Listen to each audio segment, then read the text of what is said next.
안녕하세요. 저는 서울 아산병원에서 근무하는 가정의학과 전문의 전성훈입니다. 우리가 코로나 사태 때문에 직접 만나지 못하고 다시 화면으로 만나게 됐습니다. 빨리 코로나 사태가 종식돼서 직접 만나서 강의하는 시간이 빨리 왔으면 합니다. 오늘 제가 여러분께 말씀드리려고 하는 것은 질병 이전에 그 대사증후군이라는 게 있는데 이거를 어떻게 하면 예방할 수 있고 대사증후군의 의미는 무엇이고 이런 것에 대해서 말씀드리려고 합니다. 먼저 개요를 말씀드리면 대사증후군이라고 하는 건 혈압 상승, 고혈당, 그다음에 혈중 지질 이상, 비만 이런 것들이 겹쳐 있어서 심혈관 질환, 당뇨의 위험성이 겹쳐 있는 상태를 말합니다. 이런 상태가 겹쳐 있으면 동맥경화가 위험이 높아지며 암 발생과 사망률이 높아집니다. 이거는 조기에 발견하여 생활습관 교정이 필요한 겁니다. 이거는 지금 약물 치료가 필요한 게 아니라 약물 치료 이전에 생활습관 교정을 통해서 대사증후군을 예방할 수 있을 것 같습니다. 먼저 정의를 살펴보면 복부 비만, 고혈압, 고혈당, 좋은 HDL 콜레스테롤 감소, 중성지방 이렇게 5가지가 있는데 먼저 복부 비만은 허리둘레가 남자 같으면 90cm, 36인치 이상 되면 허리둘레로 비만이라고 판단하고요. 그 다음에 여자 같은 경우에는 34인치, 85cm가 넘어가면 복부 비만으로 판단하는 겁니다. 혈압은 혈압을 쟀을 때 135에 85가 넘었을 때 고혈압이라고 생각하고 그다음에 고혈압약을 복용하는 경우에도 고혈압이 있는 걸로 봅니다. 고혈당, 공복혈당을 기준으로 해서 100이 넘어갔을 때는 그 고혈당으로 판단하고 그다음에 당뇨약을 복용하고 있을 때도 고혈압으로 당뇨로 판단합니다. HDL이라고 하는 건 우리 몸속에 좋은 콜레스테롤인데 되게 운동을 많이 하면 늘어날 수 있고 적으면 적을수록 나쁜 것으로 알려져 있습니다. 남성 같으면 40 이하, 여자 같으면 50 이하로 떨어져 있으면 HDL이 부족하다고 생각합니다. 중성지방이 증가한 것도 문제가 될 수 있는데 중성지방은 150 이상 되면 중성지방이 증가했거나 아니면 중성지방을 떨어뜨린 약물을 복용하고 있는 경우에 이것도 중성지방이 증가한 걸로 봅니다. 그래서 이 중에 5개 중에서 3개 이상이 해당되면 대사증후군이 있다고 진단을 하게 됩니다. 그래서 대사증후군이라는 것이 어떤 경우에 일어나는지 그 베이스에 깔려 있는 게 제일 중요한 게 인슐린 저항성이라고 하는 겁니다. 인슐린이라고 하는 물질은 췌장에서 분비되는 호르몬이고 되게 당뇨를 부족하면 당뇨를 유발하는 물질인데 어떤 작용을 하냐면 우리 세포 속에서 그 피 속에 돌아다니고 있는 당을 세포 안으로 끌어들여서 우리 몸속에서 그 당을 이용할 수 있도록 해주는 그런 역할을 하는 호르몬입니다. 그래서 혈당을 이용할 수 있게 하는데 만약에 이게 혈당을 이용하지 못하면 그 인슐린이 많이 늘어나게 돼요. 제 기능을 하지 못한다면 우리 몸속에서 인슐린이 부족하다고 판단해서 인슐린 수치가 계속 몸속에서 올라가게 됩니다. 그래서 인슐린이 과하게 되면 무슨 문제가 생기냐면 인슐린은 우리 몸속에서 혈당을 떨어뜨리는 작용을 하는데 그거는 되게 비만을 유발하는 겁니다. 이게 당뇨병에서 그 중요한 호르몬이라고 말씀드렸고 그다음에 또 한 가지는 비만 호르몬이라고 칭하는 겁니다. 그래서 우리 몸속에서 인슐린이 늘어나지 않도록 해야만 비만을 예방할 수 있습니다. 그다음에 신체 반응이 감소해서 근육, 혈당 등을 이용하지 못하니까 당뇨병이 궁극적으로 유발될 수 있고요. 그다음에 인슐린이 높아지면 체내 염분이 축적되는 것 때문에 혈압이 유발될 수 있습니다.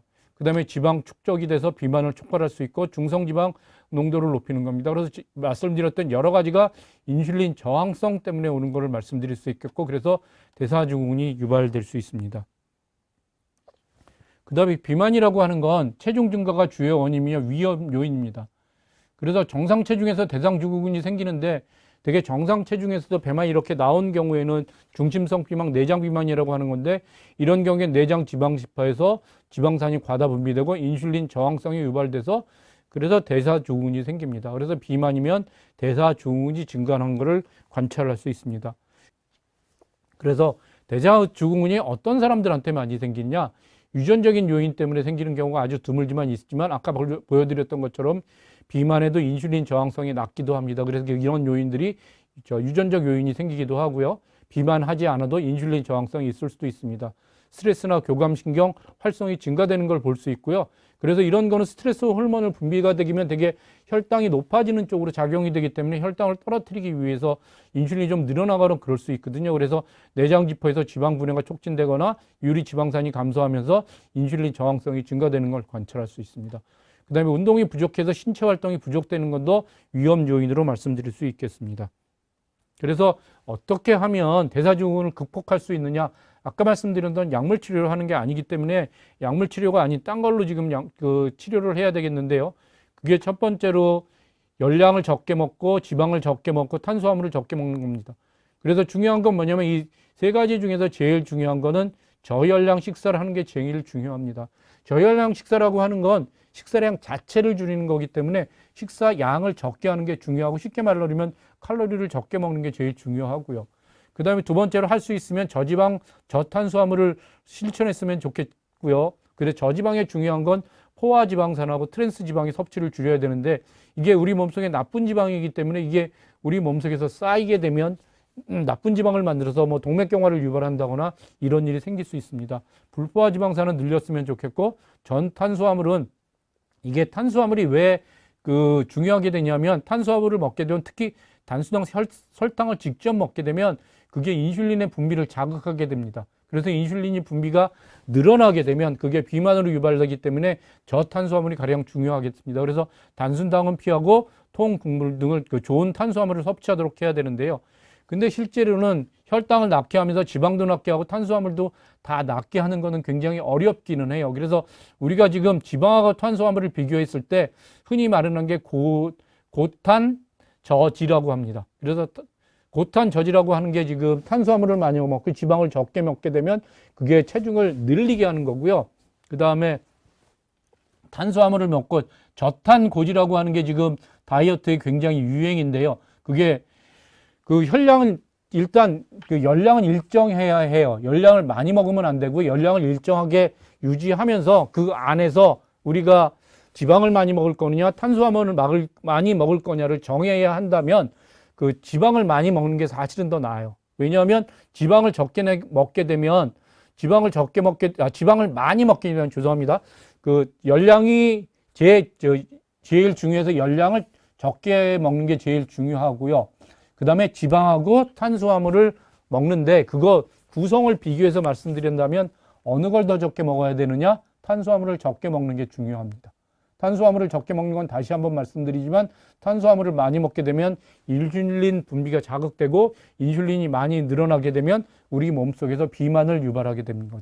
그래서 할 수 있다면 지방을 좀 더 많이 먹고 그 다음에 탄수화물을 적게 먹는 게 중요합니다. 그래서 고지방, 그 다음에 탄수화물을 좀 적게 먹는 저탄고지라고 하는 그렇게 말씀드리는 식이요법이 사실은 저거에는 다이어트에는 좀 더 효과적이긴 합니다.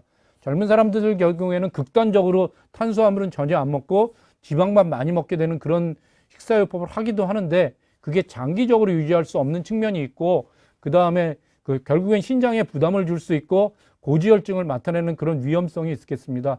우리 어르신들께서는 어떻게 하셨으면 좋겠냐면 밥이나 아니면 국수, 빵 같은 탄수화물을 조금 적게 먹고요. 지금 먹는 것보다 단백질을 조금 더 많이 드시면 좋겠어요. 그것들이 대표적인 것들이 생선, 그 다음에 좋은 살코기, 고기나 그 다음에 계란 이런 것들을 좀 더 많이 드시도록 그렇게 노력하시는 것 정도로 해주시면 좋을 것 같습니다.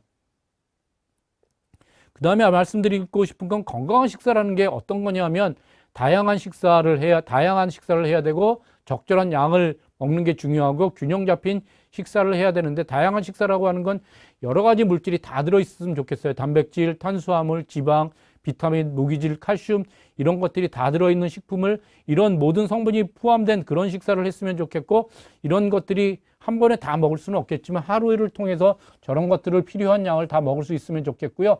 적절한 양은 뭐냐면 어르신들 같은 경우에는 체중을 줄이지 않는 게 제일 중요해요.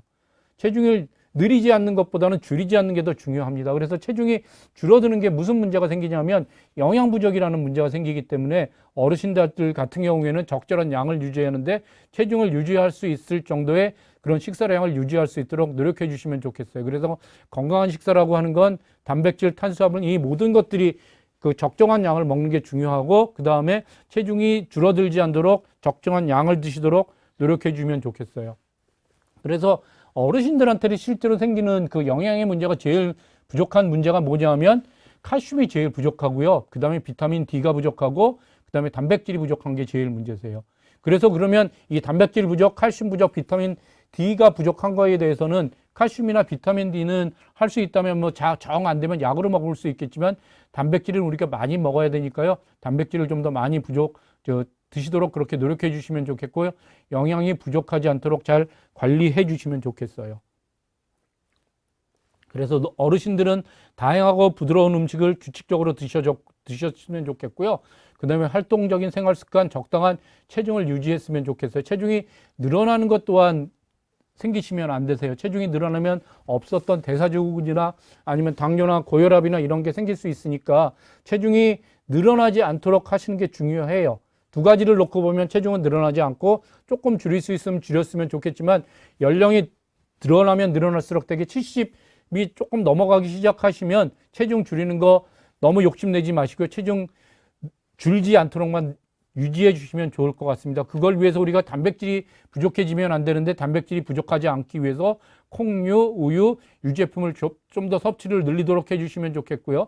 그 다음에 신선한 채소와 과일은 충분히 섭취했으면 좋겠고 아까 말씀드렸던 대로 생선, 육류, 그 다음에 그 닭고기 같은 거를 안 드시는 분들이 계시는데 이것들이 우리 몸속에서 먹으면 뭐 콜레스테롤이 높아진다 이런 것 때문에 두려워서 안 드시는 분들이 간혹 계시는데 이거는 우리 몸속에서 어르신들한테는 굉장히 부족한 단백질이 중요한 그 공급원이 될 수 있으니까 잘 드시도록 그렇게 노력해 주시고요. 그 다음에 절주, 충분한 수분 섭취 또한 필요하십니다. 그래서 식사는 처음에 말씀드렸던 대로 탄수화물을 많이 먹지 않으면서 체중이 줄어들지 않도록 단백질을 충분히 먹는 게 중요하고요. 그 다음에 이제 우리가 그 대사증후군을 없애기 위해서 그 다음에 우리가 할 수 있는 건 운동을 늘리는 거예요. 운동의 원칙이 뭐냐면 중등도 원칙은 우리가 빨리 걷기, 자전거 타기, 수영 연습 같은 거를 일주일에 150분에서 30분 정도 이상 하시면 좋겠어요. 이게 최소한이고요. 고강도 운동을 하면 등산, 배드민턴 시합, 조깅, 줄넘기 이런 게 조금 땀이 나고 힘든 같은 이런 운동을 하실 수 있는 익숙한 분들이 하실 수 있다면 6분에서 150분 정도, 60분에서 150분 정도 하시도록 그렇게 노력해 주시면 좋겠고요. 제일 중요한 건 일주일에 이렇게 하루에 뭐 이렇게 다 해도 크게 효과가 달라지는 건 아닌데 제일 효과가 좋은 건 일주일에 5번에 나서 거의 매일 골고루 나누어서 실시하는 게 좋겠고요.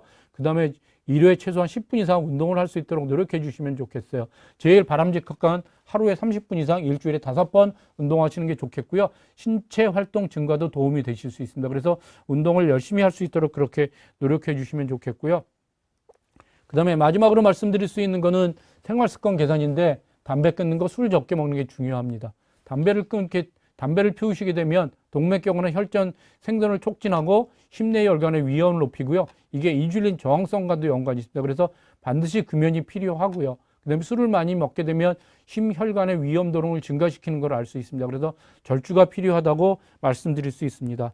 좀 간단한 얘기였는데요. 요약해서 말씀드리면 대사증후군이라고 하는 건 아직 질병은 아니에요. 질병은 아니지만 비만으로 인해서 생기는 것 같고 그 다음에 그런 것들로 여러 가지 요인에 의해서 인슐린 저항성이 생기고 인슐린 저항성이 생기면 당뇨나 고혈압, 그 다음에 고지혈증 이런 여러 가지가 복합해서 동맥경화나 아니면 암이 많이 발생할 수 있는 그런 상태가 되는 걸 말씀드릴 수 있겠습니다. 그래서 그걸 줄이기 위해서 우리가 그 약을 먹기 전에 할 수 있는 거는 운동 열심히 하는 거, 그 다음에 식사 조절을 하는 건데 식사 조절은 탄수화물을 적게 먹는 게 제일 중요한 말씀 드릴 수 있고요. 그 다음에 열량은 젊은 사람들 같은 경우에는 저희가 체중을 줄이기 위해서 식사 칼로리를 적게 줄였으면 좋겠지만 어르신들 같은 경우에는 영양 부족이 더 원인이 될 수 있으니까 칼로리는 지금 체중을 유지하는 범위 안에서 그렇게 하시면 좋겠고 그 다음에 단백질이나 지질은 어르신들한테 제일 부족한 영양 성분이기 때문에 좀 더 많이 드실 수 있도록 그렇게 노력해 주시면 좋겠습니다. 이것으로 마치겠습니다. 감사합니다.